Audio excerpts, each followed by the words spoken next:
In two sentences, why might he have done it? I mean, his argument is he didn't want to start a nuclear war, or see his company explicitly complicit in a major act of war. And yet you tell us they're using Starlink all the time.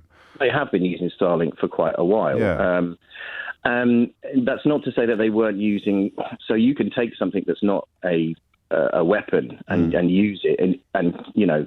The Ukrainians have been very, very industrious in taking things, cobbling them together, and making very effective like drone weaponry. And you could argue that if you know, for example, if you were a manufacturer of drones, you might say, well, I'm not going to sell them to Ukraine because they're going to strap a grenade to it. So there is that argument that you're taking something that wasn't designed for military application and turning it into that. But that's never come to the forefront, and that's never stopped Starlink before. No, so that doesn't quite hold water. It doesn't hold water, and this kind of move to the right, you know, his kind of almost libertarian. Well, I prefer authoritarian, actually, and I think it's a thin line, oddly, given that they're supposed to mean completely different things. But I mean, if we were to pin down psychologically or personally why Musk would have done this, it would appear that he is, I don't know quite what the word is, but he is simpatico with Russia. And it's also, again, it's all about the man. It's all about the ego. Yeah. That's why Bond villain is the thing that keeps coming into my mind, because it doesn't necessarily make business sense for him to do it. Right. But not that seems to bother him, because he's got more money than sense, potentially. Course, yes. It could just be a purely egotistical thing that he's trying to place himself in this geopolitical discussion. Yeah. Because he woke up this morning and decided that's what he wanted to do, which is a terrifying thing to contemplate. But that's where my mind went to when I first read about this story this morning. Right. And that is, I mean, you can't really separate the personal from the political in that sort of context. But the ego being what it is, the existence of the ability to do this doesn't look coincidental or accidental, does it? I mean, he must have known. It's that sort of notion of diabolical genius. Maybe other people didn't realise, you might have done, but the people who should have been paying more attention didn't realise what the ramifications would be when he started launching these satellites in the first place. Everybody, actually, not just Ethan, everybody. I must have got something right in my introduction, because everybody really picking up, in many cases for the very first time, on the notion of a private sector billionaire manoeuvring himself into a position of veto over military operations. I think that's incredible. I'm pretty good with historical context and analogies and comparisons. And, you know, I mean, things have happened in the past, but I don't think it's ever been so completely private sector.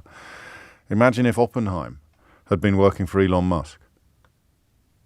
God, I don't know where that came from. But fundamentally, they're a defence contractor in the same way that a Lockheed Martin or a BAE or any of these other military-industrial complex companies are.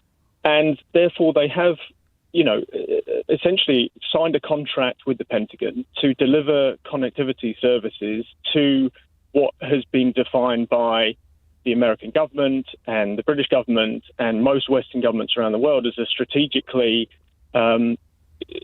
important issue of national security. And so, therefore, when you enter into those contracts to provide those services, you shouldn't have the right or the ability to decide on a case-by-case basis when you are going to provide those services. But he does. Sure. So what is he then? Is he supranational? Well, whether his intentions, and I think your last caller hit the nail on the head. You know, it's all about the ego. It's absolutely all about the ego. But I think this is so serious, really, when you have an individual doing this, that it's, and you know, to use a very extreme word, it's almost traitorous. Yes, really. Yes, of course it is. Unless you see Russia versus Ukraine as sort of 50-50, or do you see what I mean? Unless you genuinely sit there and look at this invasion as being something where you don't want to pick a side, then it becomes, in your own mind, it wouldn't be treacherous, would it? But I think if he had that position, and it seems like to a certain extent he does, for whatever reason, it's sort of flirting with Dmitry Medvedev. War. Yeah, it's flirting with Medvedev on Twitter in a way. I mean, there is some very odd behaviour there. Yes, but if he had that position, then don't take a military contract to provide connectivity services to the US government when they're going to be deployed in that arena. It's not quite the same as Lockheed Martin or a military provider, because Starlink has plenty of civilian uses as well. Yes, but he's contracted. But he's contracted to the U.S. government to provide it for security services.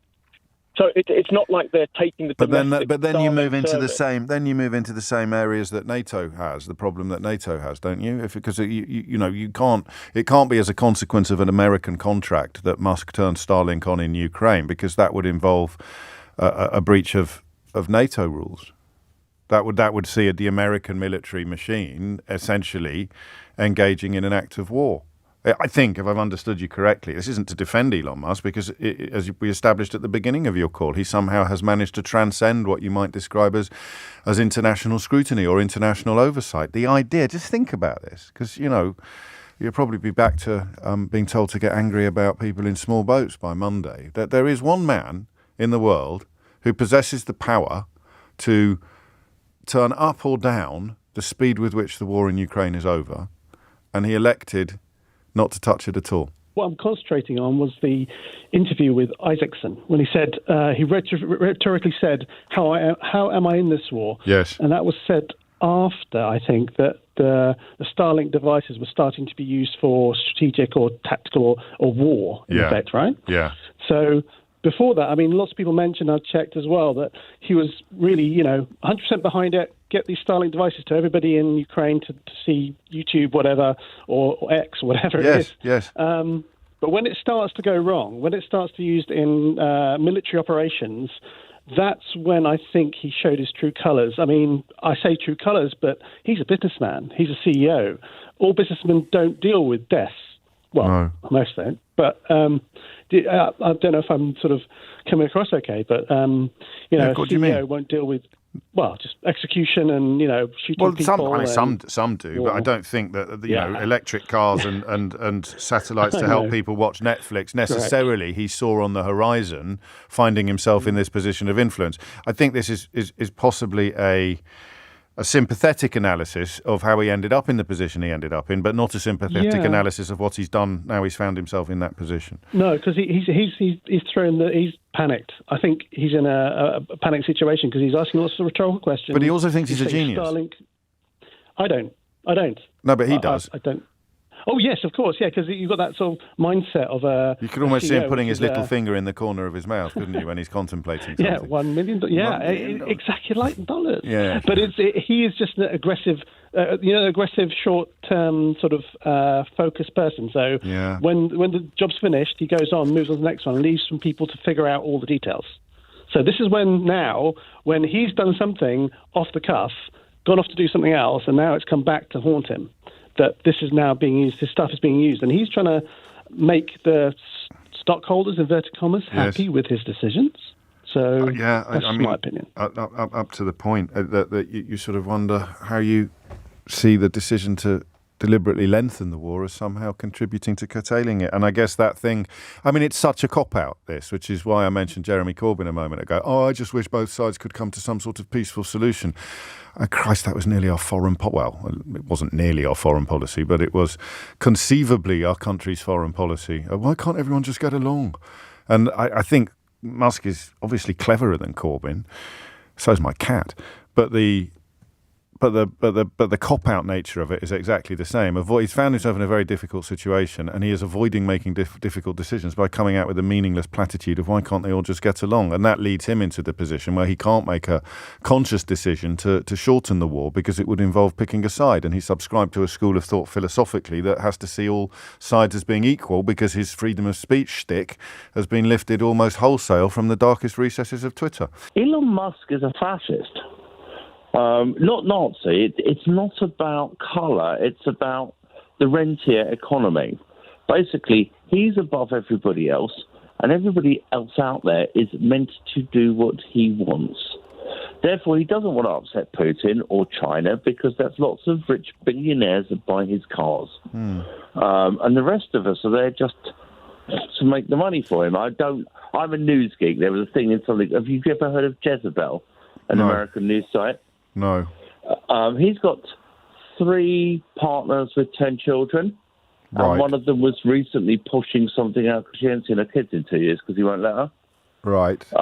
He's just so arrogant. So he doesn't care about the rest of us. You're using the word fascist to describe someone who believes in a sort of innate superiority, someone who believes in a. So he has ended up as the richest man in the world because he is a superior creation.